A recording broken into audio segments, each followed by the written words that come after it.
today. We're here in Davos 2022, and I have the pleasure to have Mr. Mike Bhaskaran, who's Chief Executive Officer of the World Logistics Passport.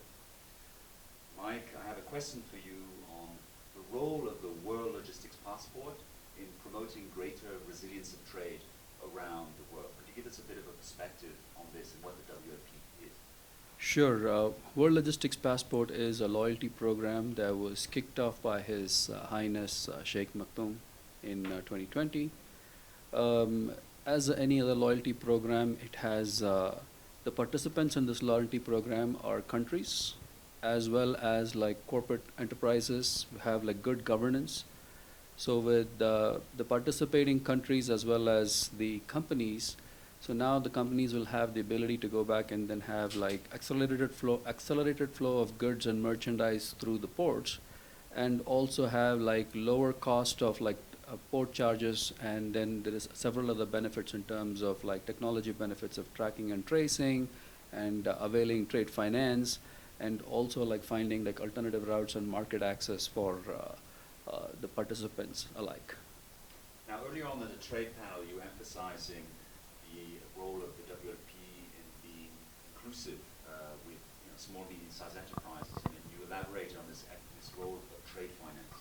Could you tell us a bit more about this particular initiative of the WLP? Yes, I think one of the trade finances we have realized a lot of like SMEs who are tier 2, tier 3 suppliers in especially emerging markets and developing nations. We noticed the cost of borrowing is significantly higher, and then of course it depends from country to country, but we realized it's sometimes as high as like 24 to like 30+%. So we said like, okay, how do we use container as a collateral where containers come through our port, and use it as a collateral and then de-risk the financial institutions as well as the borrowers in making sure we have the cost of borrowing go down. So we have several financial institutions who are participating in this trade platform, and several other small SMEs can register in this platform called cargos.com/finance in Cargos Finance platform, and then provide this capability to go ahead and then highlight their information about themselves, and then the financial institutions will obviously come back and then say like they can provide finance at a better rate than what they're getting today in the market, open market. So this we believe is going to help like millions of SMEs who are in the trade import-export business. So if they have a container, and then one of the clear benefits for them to go back and leverage this program is obviously coming through our ports, which will give so much more it's just like benefit or so much more security per se to the financial institutions to go back and offer better interest rates.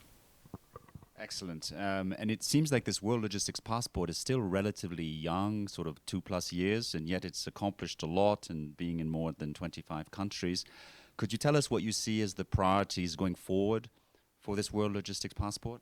I think if going forward, we want to go back and incorporate more countries into this platform and more companies into the platform. We really want to impact like 55% of the global trade, and ensure that there is, for the trade taking place right now, they have more flexibility and more opportunities in terms of like routing the trade or creating new flows, finding market access, finding finance, and then also reducing time and cost for sure.